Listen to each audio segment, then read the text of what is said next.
thank you so much, everyone, for showing up. As you can see, we have a number of the costumes from the season here with us, and we have the incredibly creative team that put them together, led by costume designer Michael Crow. We're going to talk about a lot of different things, and I hope that some of you have some questions, and towards the end, we'll take some questions from you. If you do have a question, please raise your hand and say who the question is for, and please don't say for everyone. And with that, Michael, if you and your team would like to introduce yourselves. Hi, I'm Michael Crow, a costume designer.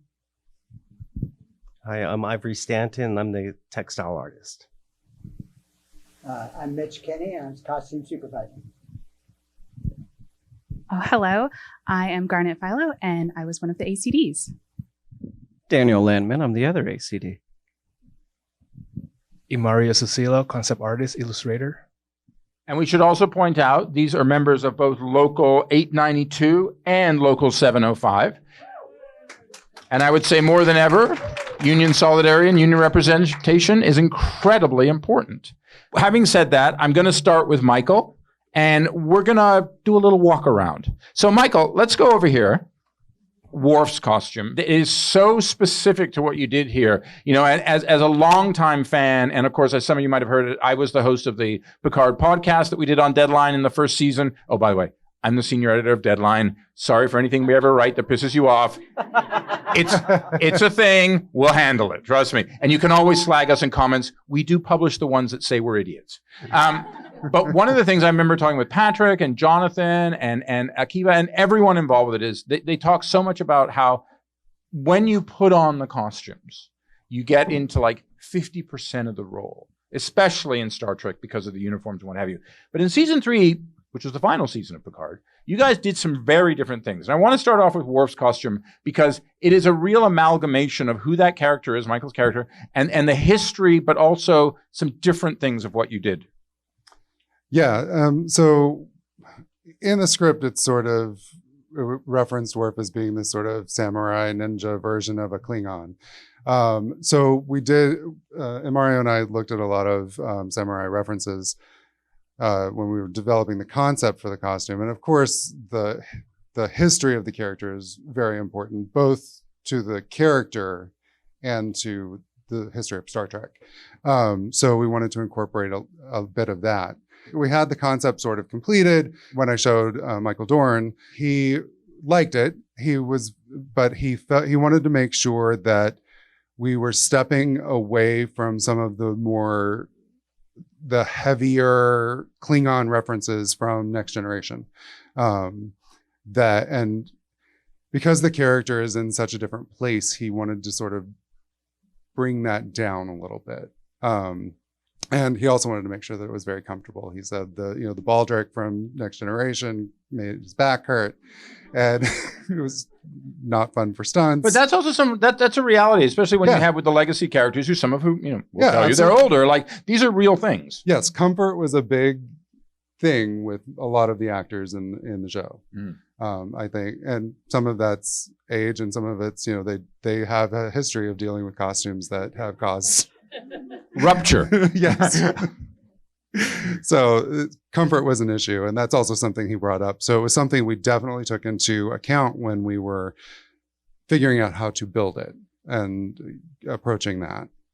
And even when we got to the final fitting with Michael Dorn, Dorothy and I, and it was Daniel, yes? You were in that fitting? There was more. Mm-hmm.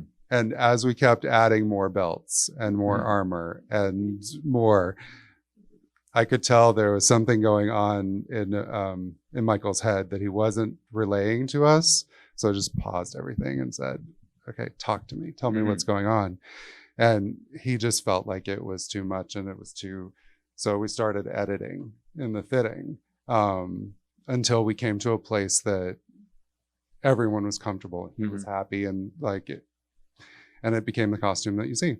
So Daniel, when you were in that meeting, what's that experience like? Because it's interesting, you used the term editing And, we don't, when we think of editing in a show, we think of editors or we think of script writers or screenplay writers, et cetera. But what was that process like? Because you're working with Michael, you're working with the character, that's very established in lore. So there's definitely things that have to be there, like the baldric, but like, how do you make it as a part of it? Give us a sense of what is that process like where you guys are like, okay, let's do less of that, but we need this. How does that work?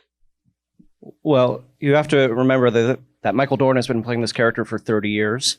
So he has a lot of input into what he wears, and rightly so.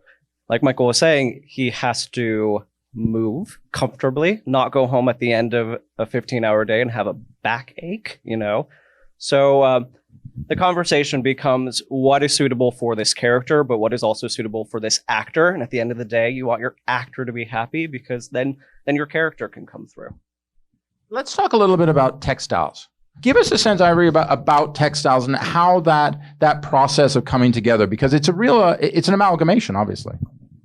Yes, and there's many parts to these costumes, and each part might be a different texture or leather or fabric of some sort, and I would have to treat each part as its own entity and age it down, and maybe some parts would have to come down in brightness, or maybe some parts would need more of a shine, and to create a overall feeling of the story of the character.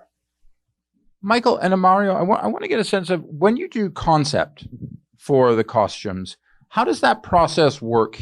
And particularly in a show like this where, again, and I'm not meaning to harp on, but, you guys are fully aware there's 50 years of legacy. There's certain, I'm wearing one of them, there's certain things that people expect. There's certain things, for lack of a better expression, that you have to provide because of who these characters are. So what is that process like for you guys in terms of of working up the concepts for how to make this third and final season distinct? Mark? So I think what makes my job easier is like Michael always have like a really clear and like a really solid direction, and we develop like pretty organic workflow. So the process, like Michael would like come up with all the references and like material, what he really wants it, kind of like drawing like the sandbox, and and he just let me play and then come up with like iteration, ideas and options. Then and then so we obviously we're gonna have like a little back and forth, but that's how it started. I asked that because I know that you guys did not have much lead time on this. In fact, I say not much in the sense of like almost none. And obviously, for those who don't know, the way that the Picard, the final two seasons were done is season 2 and season 3 were kind of done together for a little bit of change, but done like that. Michael, obviously, they were still filming season 2, I believe, when you guys were working on this. So what was your lead time on season 3? We had 5 weeks. Okay. While they were finishing shooting season 2.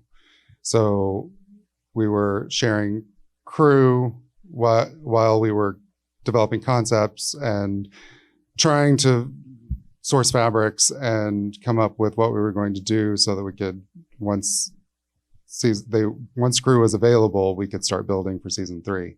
And we started shooting season 3 the day after they finished season 2. Well, at least they were in the zone. But Mitch, in terms of that, so when you have a process like that, how do you kind of, I've seen some of the rooms that you guys work in. I've seen where the wardrobes are. And these are like, I'm sure many of you are familiar. These are football fields of clothes. It's amazing how many outfits there are and the distinctions, what have you.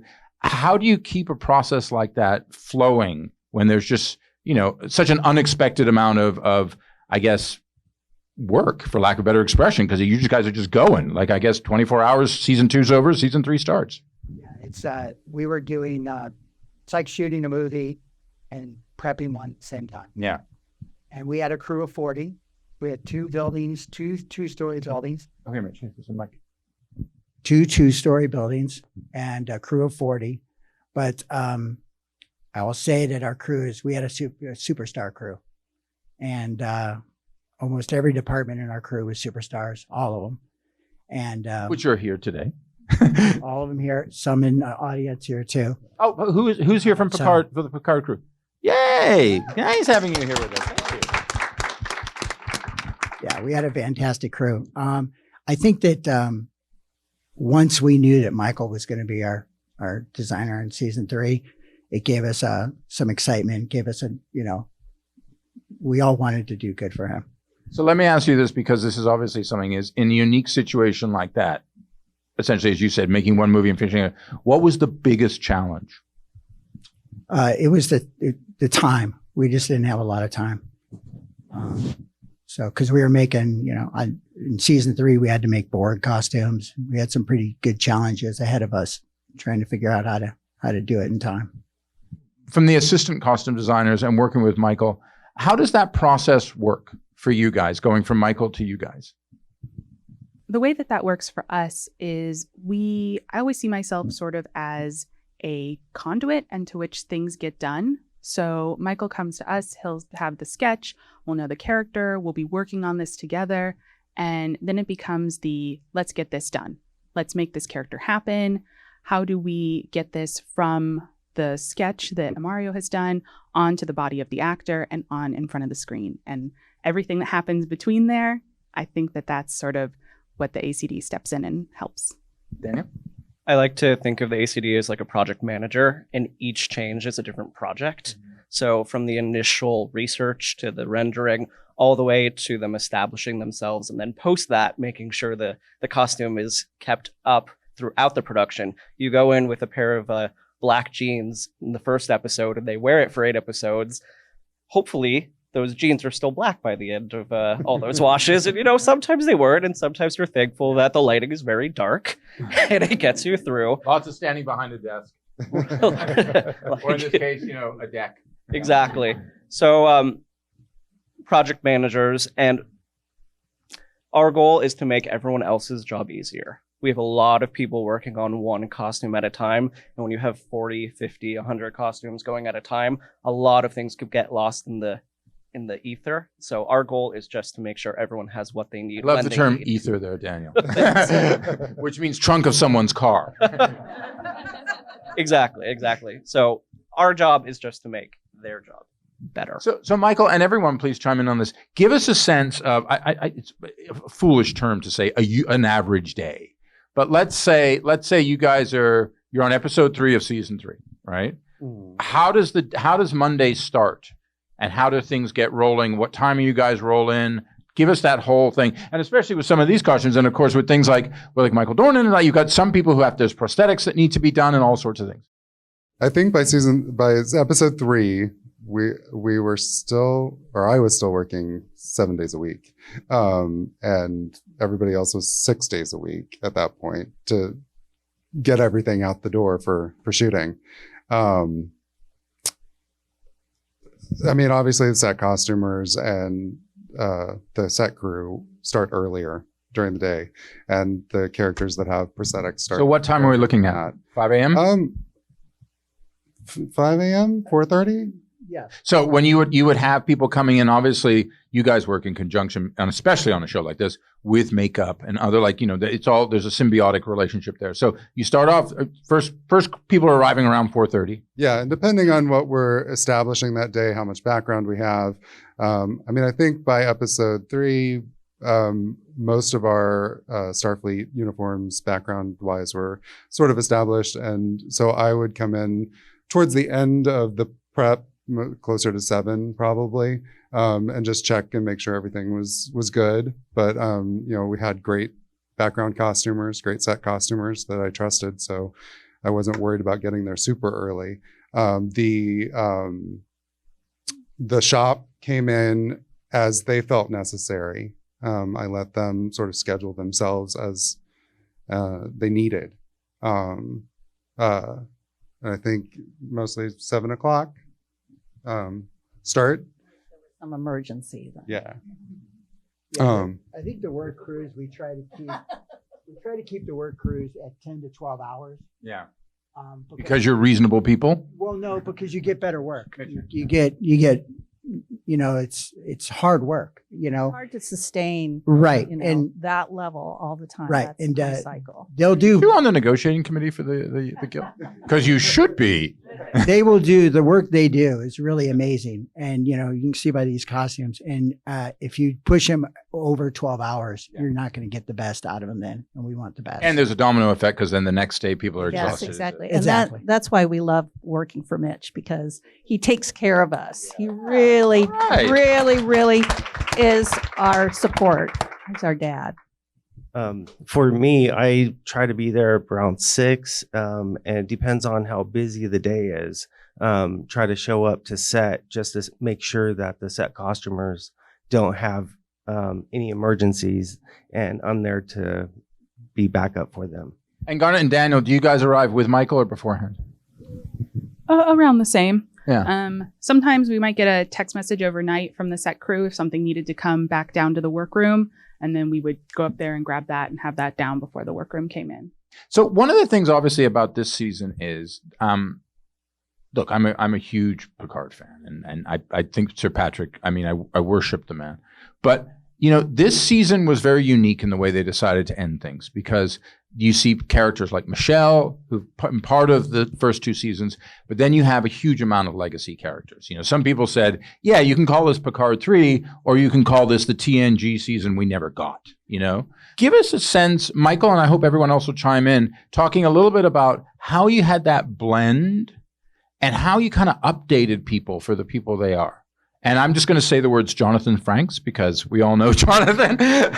But no, the interesting thing is, of course, Jonathan has gone on to have a very, very successful career as a director. He actually directed a few episodes, I believe, of season 1 of Picard, and I'm not sure if he did season 2.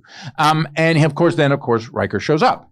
And that relationship between him, the relationship between Jonathan and Patrick is a very intense one, as it is on camera and off camera. So, you have characters like that coming back. I think you said earlier when you talked about Michael Dorn, these guys have been playing these characters for 40 years. They're not about to let you say, no, it goes on there. He's like, nope. In episode 14 of season 2 of, we had it here on the wrist. So they're collaborating to some degree. Absolutely. Give us a sense of what that's like with the legacy characters, obviously with some newer characters like Michelle and a few others. And then, of course, you guys have all seen the season, right? Okay. There's a son. And he shows up, and it's very important. And also the way he looks is very important too. So how did you find that blend? I approached each of the characters from as someone who watched Next Generation and has seen all the movies and is a fan. I was familiar with the history of the characters, and approaching them as they appear in the script and where they are in their lives now in the story. Talking to Terry Matalas, who's the showrunner, he really wanted these characters to feel, to have the impact of being action heroes and being these rough and tumble characters that we maybe haven't seen in this exact way before. So Beverly, the first time we see her, she's in this shootout with the changelings, though we don't know they're changelings at that point. And he really wanted her to come across as this action hero that she'd never been able to be on Next Generation. And I'm a huge Next Generation fan, and I honestly don't think there's more than 10 minutes in the entire series where Beverly's not holding that medical tablet the whole time, right? Her specifically, we had a couple of different designs. Once Gates came on and I was able to meet with her, she definitely gravitated towards this look. Let's talk about that. So we've got this one over here. So Michael, tell me, so this is the first time she appears or the second time in this outfit? This is the first time she appears in the season. Yeah, we wanted her to have sort of a cool jacket that allowed her movement, allowed her to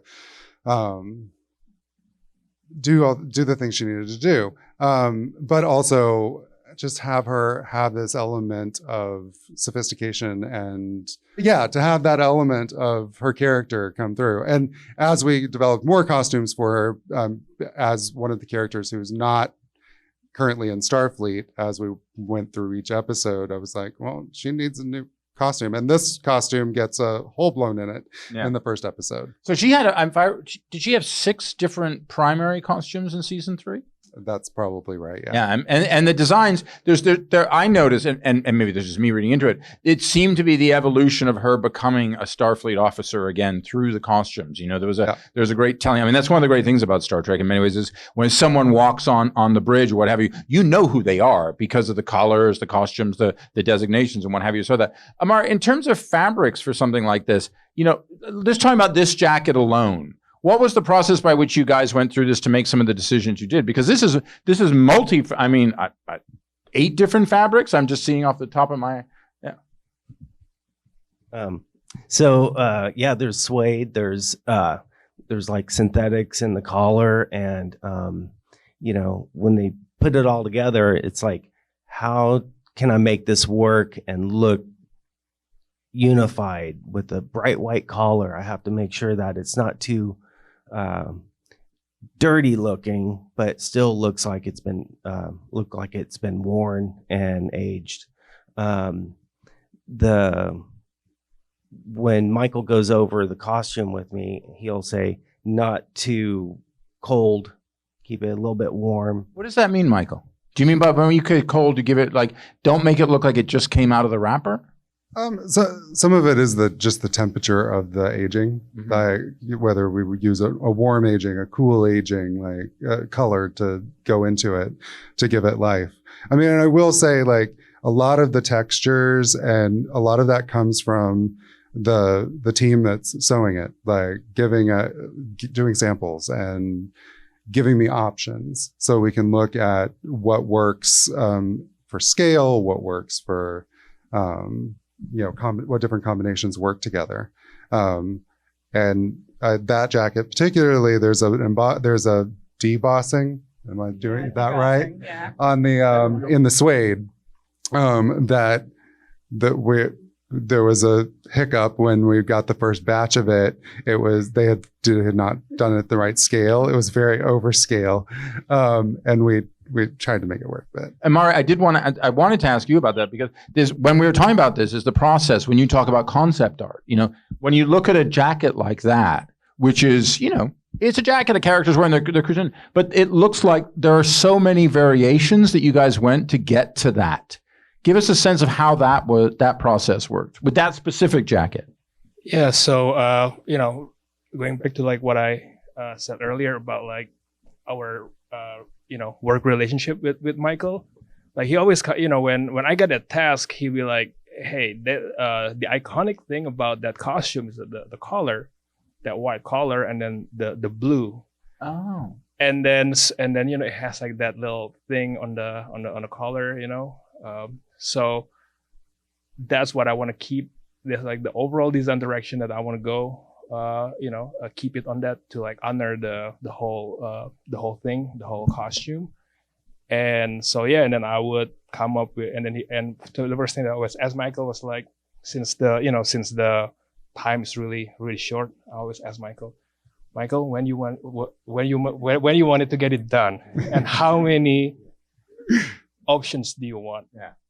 And Michael, because you can, I guess I'm inventing a word now. You can over optionize go down a rabbit hole if you're not careful. For sure. I mean, we did not have the time to do that when we started this. Do you think? I mean, I know that obviously the lead time you had was like next to impossible and bordering on zero. But do you think in some way it adrenalized the process?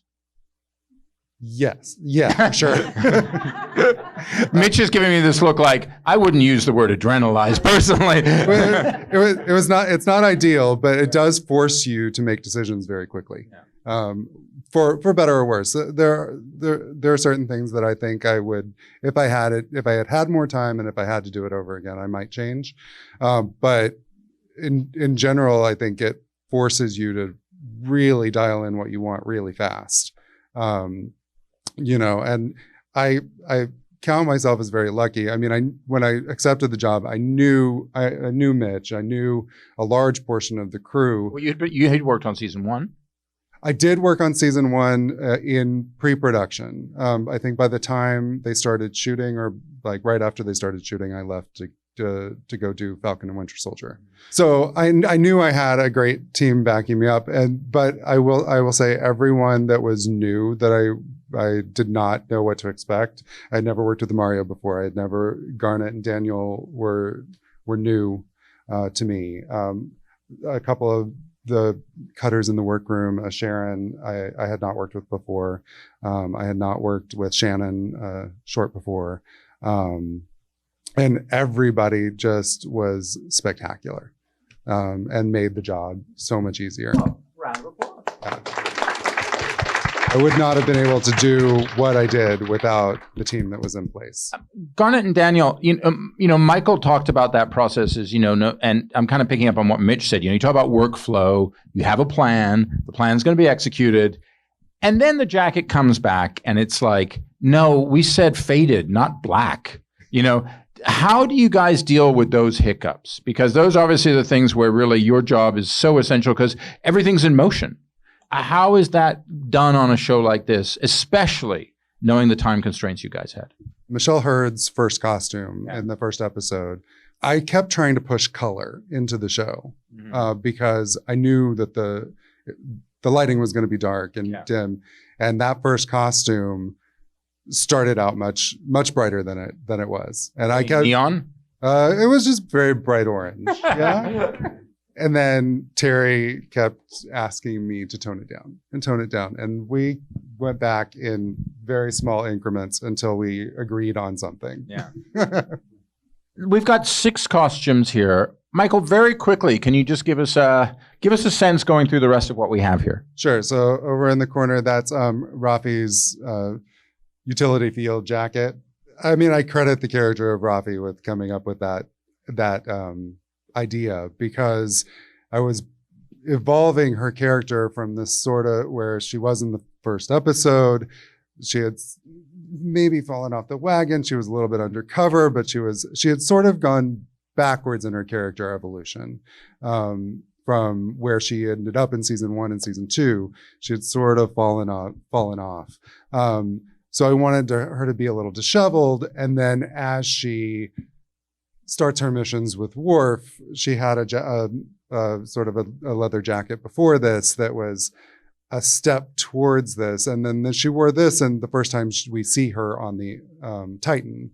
And the idea was sort of stepping her back into Star Trek. Yeah, it was kind of, she's back. Yeah.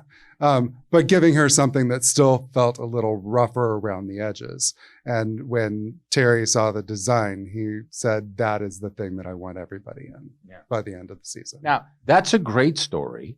But at the same time, I also know from just knowing a bit about how you guys work, when someone says, yeah, that's what I want for everyone, suddenly you guys are like, oh, great. Whole new workload. Oh, yeah. And Mitch is like,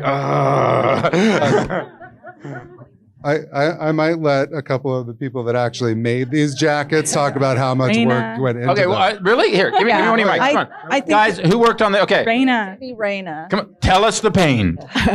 Hi. It was an awesome jacket, and I give a lot of credit to Sharon, as you mentioned, our cutter fitter. And we loved that jacket on her. Rafi loved it. When she put it on, she just walked around set and was telling everybody, look at my jacket, look at my jacket. Oh my gosh, she loved it. But so we did a really good job. It has dozens and dozens of seams, and it's all leather work, and it's really, really hard to put together. It's like a massive puzzle piece. So we did hers, and then they came to us and said, everybody loves it. We think we're going to make more. And we're thinking like 1 or 2 other characters are going to have it. And by the end of this show, I am cranking out leather jackets. How many did you make? Oh my, I don't even know. Because we had to do doubles. We had to do some that were more aged than others. Each jacket is individual. So it fit everybody custom. So every single little piece and seam, when you get a chance after the talk to take a look at those seams, there's tons of little pieces, and each piece needs to be graded up or down according to the person's size.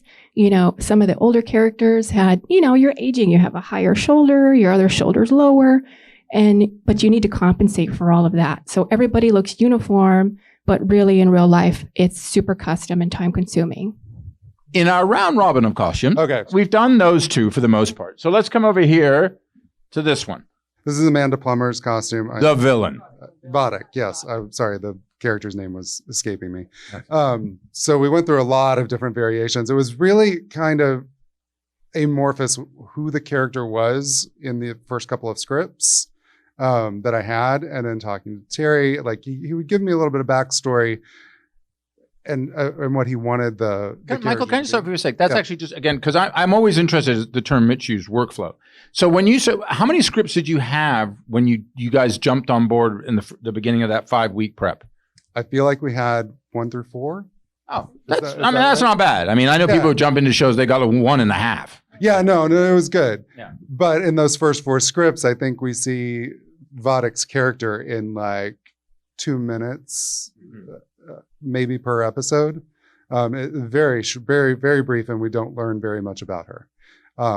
So just trying to get from the writers who this character was and like where are we taking it and what is the backstory, and developing what this sort of tortured changeling looks like and what is this form that she has decided to take.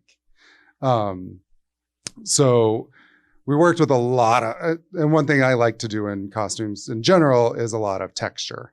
And you got a tremendous amount here. Yeah. It looks like there's an evolution of layering. How did it work? With all the different layerings, for me, I had to age down or do little highlights on some of the panels There's here. some ribbing here. And stuff, yeah. and I like to use all the iridescence through here to blend in with the modeling here. Tara did all this organic shapes in the under. Yeah, Tura did a lot of the dyeing on the collar and that front panel. And we were also matching into there was a fabric that we found for the Shrike invaders that are in the first episode that there was a very limited amount of, and somehow we kept using it throughout the entire season. Now, Imario, with a costume like this, you know, obviously concept design is essential here because as Michael talked about, you got to really build here. You got to make this happen. So give us a sense of how this costume was developed. Michael and I, we went through a lot of like sketches, ideas, concepts, drawings, and we spent a lot of time on the bottom parts because Down here, you mean this? yeah, like that cut on the heights of on the legs, and also that that ropes that Dorothy made. You mean this? Yeah, Yeah. On camera, this seems to sparkle a little bit. Like, yeah. The fabric I was talking about has an iridescence to it that we wanted to bring to this costume because we didn't have enough of it to use in this costume. So we brought that iridescence into this costume. When you work with a fabric of which there's a limited amount, how do you parse that out? Because there's going to be wear and tear. There's going to be other issues. Well, yeah, we do samples, and like for instance, this triangle bit is felt and a heat press felt, and we did different colors of intensity to see what read or what was too busy, and so did many samples of that, and then airbrushed it down on the sides to make it blend in with the costume. With a costume like this, how long does it take someone like Amanda to get this on? Because this looks like there's a lot there. One of the things that Amanda was very insistent about was being comfortable and being able to move and and I think she does in the show, she wanted to be able to sort of curl up into a ball in her chair. So she really, Because there's a feral nature to the character. yes. So I think the design we originally settled on was much more form-fitting. And in my first meeting with Amanda, we knew that was not going to work, and there was also more structure to it, if I remember correctly. So Mario and I went back and sort of rethought it as, it was a jacket. We took the sleeves off and made the sleeves. It's a t-shirt and a sweater, and Dorothy added the texture to the. Because she's so petite, Yeah. it's so easy to overwhelm her. Yeah. So. And the trousers, instead of doing something that was like a fitted legging kind of thing, we created these sort of flowy pleated pants that allowed her. Comfortable. Yeah. And so I mean, actually, this So when costume you is say very that, easy but when to you get say it, on. so you talk about you have your first meeting with Amanda, right? Yeah. So, and then there's decisions about changes, and you go to Imario, and obviously all you guys involved. What's the timeline for something like that? Because again, I keep coming back to you guys are so compressed getting this done. Thankfully, we did have time for this costume. They cast Amanda. I mean, I say time. I think we had Time is relative, as I think Einstein has told us. Once they cast Amanda, we had probably 5 weeks before we were shooting with her. So there was a tiny bit of time to reconceptualize. And I mean, we went very far away from our original design and then ended up more or less back in the same place with just different design elements and different fabrics and that sort of thing. And then the chest plate was added after one of the final fittings, because originally the vest was left open and Terry felt like it needed more control. So Dorothy and I played around a little bit and came up with something that worked, an element that would work with the rest of the design of the costume and add to it. So let's talk, before we get on to the next costume, you mentioned Terry again, the showrunner. Terry really, he was fully aware that this was the final season. He was aware that there was going to be, it's not impolite to say, but you can go to a Taylor Swift concert and see one of the best concerts ever, and then Taylor falls over in the last song, and that's all anyone's going to talk about. When you talk about working with Terry, describe, if you can, a little bit of that relationship, because obviously it's essential to making this work. Yeah, and I mean, he made it very easy I had a lot of access, which sometimes is the hardest thing. He was always available. He was very collaborative, and I think he was also good at, if he didn't like something, just saying. Did he have a strong sense of aesthetic himself? He does, yeah. Now, let me ask you, and if you don't want to answer this, please, I understand. Is that helpful as a costume designer? I think it is, yeah. Yeah. And I appreciate working with someone who knows what they want and is comfortable saying yes or no quickly, because sometimes I find the hard thing is that if it takes too much time to sort of process what you want, you've lost 2 days. Yeah. And in something like this, we just don't have that amount of time. So it was very helpful having somebody. Were your parents in the diplomatic corps? My mother, maybe. No, my father, no. All right. Let's move on to the other costume. And everyone can see this one, right? Back here? This was probably the only costume that I don't think we sort of did concept art while we were building it. Well, that must have been fun, Mario. It was a very collaborative process. The sort of what we were going with was Terry had said, I really want this to be evocative of the Locutus costume from Next Generation. Mm-hmm. So that's what we started. That's what we started with. We had a very limited amount of time to build the costume. It sounds like from when you're talking, again, we come back to this, there's so much of that's one of your briefs, whereas you have to kind of reach back because those fans and also the sense of itself, the lore is so much a part of what you're going to do here. Yeah. So with the amount of time we had to build it, because it's obviously very intricate, I went to Dorothy and I said, okay, here are a bunch of pictures of the Locutus costume. Start patterning armor pieces that look like this. I recall you ordered a Locutus doll. I did. And it was the high-end doll. It never made it. Somebody stole it in customs or whatever. But you gave that as the missive. It has to be locutus, have that resonation of locutus, but again, like so many things that you guys talk about with your briefs, there's the evolution. Yeah, so I think Dorothy did a paper pattern up on the mannequin. I have why is Dorothy not sitting up here with us? We ran out of room. No, She's not in town. I would have had everybody Dorothy, here, to be honest. come and sit with us.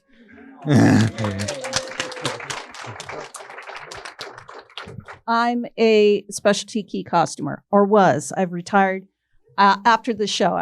Nice exit. Nicely done. So let's talk about this evolution. And you guys, I know obviously for you guys, when Michael and Dorothy, I always think of a job that you guys have is you, and I don't mean this in the French Revolution way, but you execute. And that's what you do, right? Let's talk about this process. Yeah, I mean, just roughly. So Dorothy created a paper pattern up on a mannequin we photographed. Imario then took that and started adding design elements within the paper pattern that then Dorothy started incorporating. And I think we were doing different pieces as she was doing it, and it was very back and forth. Yeah. And so when we talk about this, what are we looking at in terms of timeline here? We got the word that we were doing this in late November, and then we were shooting it in mid-January. So it was not very much time. Yeah. And we were also building, how many Borg did we build? 6. So 6 Borg and also parts of a Borg queen. We were fortunate in that we didn't have to make multiples of him. Yeah. Because he basically just stood there. But I still made sure he could raise his arms and do actiony things, even though he just stood still. So for really Daniel and helped. Garnet, so for you guys, as this process is happening, how are you streamlining this and getting it ready for camera? Well, luckily with Dorothy, there was never a worry. Like, she knew the deadline. If she needed something, she would tell you. Like, it's just about constant communication. There's a hard deadline. The actor is only available to fit in this costume for a limited time because they're still shooting the previous episodes. So luckily, our studio, our setup was right off of one of the major sound stages. So that was a blessing that the cast was right there. Now, Picard was shot here in California, correct? In Santa Clarita. In Santa Clarita, exactly. We really divided up a lot of the work. Michael was really good at giving everybody sort of a goal that we were all working towards, and definitely making the Borg was one of the greatest collaborative things in costumes I think I've ever been a part of. It was everybody had something to do. Everyone was working together towards getting the final episodes ready, all the costumes, everything. Just everybody. It was one of those things too where... Is it intimidating? I mean, because, okay, I guess it is. Because, when people talk about Next Generation, after they mention Jean-Luc, the Borg show up pretty quick. It's what Next Generation is known for. So the fans are paying attention. That they're like, every stitch they're gonna see. One of the things that I'm the bad guy about is I'm the budget guy. Oh, you're the bad guy. I'm the bad guy. So they have all these great ideas and they're all doing great stuff, but we still have to stay within budget. So that makes me the bad guy sometimes. But, this amazing crew always did it. So, right. So, but it doesn't mean I still wasn't worried all the time about it. Yes. One more costume. And then after that, I'd love to, if you guys have any questions, I'd love to take some questions from you guys. So this is Jean-Luc Picard's final costume in the season. Well, not in the season because he has a couple small changes afterwards. Would it appear as a primary costume? Yeah, I think primary is good because he wears it for the last, I think, 4 episodes. This jacket we found, it was actually purchased. It's a Giorgio Armani. Patrick must have liked that. We ordered it very early on, not knowing what we were going to use it for. We altered it and changed it, of course, but the texture of the fabric is so unique and amazing that I couldn't return it. I felt bad keeping it, not knowing what I was going to do with it because it was so expensive.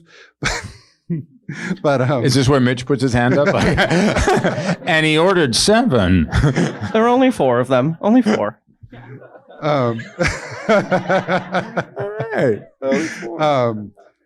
But as we were approaching the final episodes, and we knew the rest of the cast was going to be in our Starfleet utility jackets, and we wanted something unique for Patrick. I went back to this jacket and tried to figure out how we create something it's a little more Star Trek and a little more. Because of course, in this final season, he's retired. Yes, he's retired. retired. He's a retired admiral, and there's sort of like a twilight happening, obviously. And then I guess he's unretired. So, I mean, that's sort of where it started. You know, the shoulder yoke is something that is very indicative of Star Trek design in Star Trek, or at least Next Generation. So I brought that element in, and the turtleneck, and just having it feel very Next Generation without it being a uniform for Patrick. I mean, that's how it came about. We talked about the sort of. We actually haven't talked about it. Pardon me.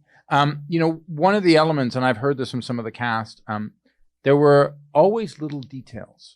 And I know if it's production design, costume design, whatever, there's always things on a set or on characters that we, the audience, might not, we almost certainly don't pick up on. The little things. So, what were some of the things you did for the costumes for the last season of Picard that were just like, I don't know, designs within designs? Like, for instance, I know of a show where someone did something where it was a military show, and they did a design that was kind of inside the jacket. That kind of represented like the stars and stripes, and they were like, you never saw it. Like, if someone went like that briefly, that was it. But it was there for the character. Yeah, I mean the leather jacket in the back, the yoke has a very, very tiny Starfleet Delta etched into it. Nice. Into the shoulders. I specifically didn't want it to be loud and proud, but I thought it was important to keep that element in it. Beverly's jacket, that one there, is sort of a callback to a jacket that Kirk and McCoy wore in, I think, the second Star Trek movie. Wow. With the collar and the quilting and From Wrath of Khan? Yeah. You can say it,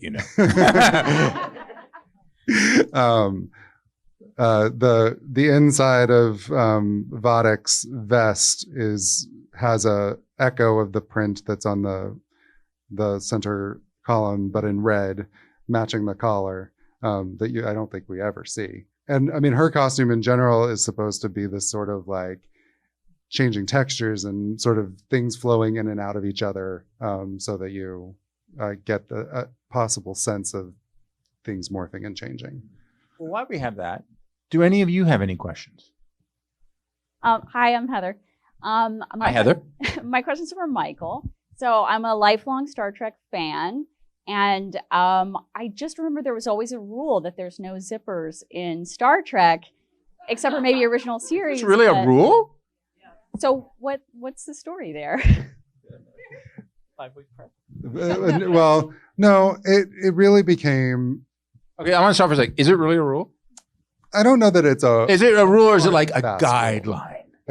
Yeah, it was a Bob Blackman rule. Ah. But it like as far as Star Trek canon, I think zippers are.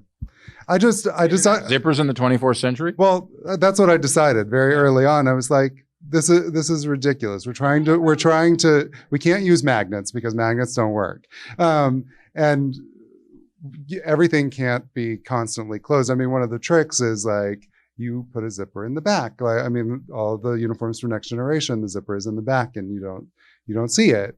But we wanted the ability for them to feel a little more relaxed and a little more comfortable. And one of the things that I approached this season for all of the uniforms was I wanted the adaptability for each of the cast members to feel good and look good in the uniforms.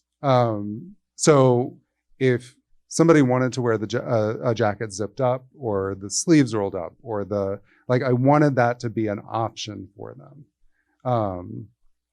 And the same with the standard uniforms, we approached each character and each actor as their own person. Like I know in previous iterations, like there was a standard of the hem has to hit here and the hem, like if an actor came in and that did not look good on them, we adapted, because my thought was this is not Starfleet is, it's as much as it sort of is a military organization, it's not really. Yeah. And this is supposed to be a utopian society, and I feel like in such a society, everyone should be allowed to wear what it makes them comfortable.